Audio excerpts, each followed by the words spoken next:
大家好，我是小青。大碗里加入300克面粉，再加入2克发酵粉，先把里面的食材搅和均匀。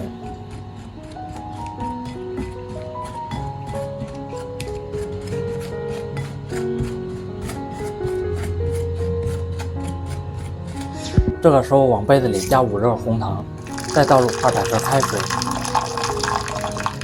先来把红糖搅拌融化。我每天都会分享到家中美食食谱，感谢您点个赞及订阅支持一下，非常感谢。红糖水晾至温热，再倒入面粉里面，继续来混合均匀。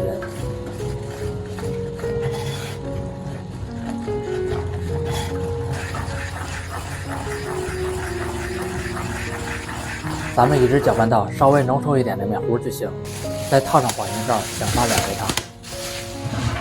这个时候准备几颗红枣，用剪刀先把红枣核去除，最后再剪成红枣碎。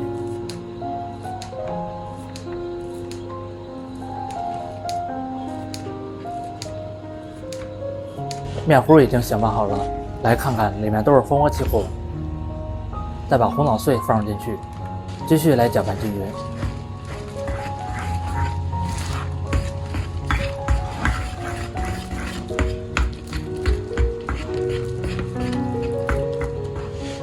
再准备2个小碗，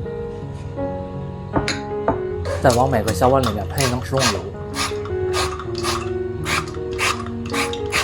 再把发好的面糊放进去，整理平整。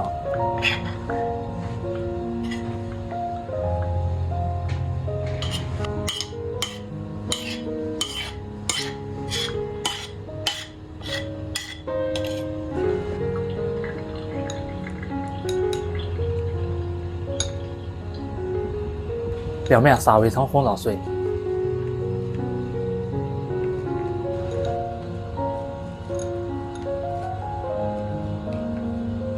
再放入一层熟的花生碎，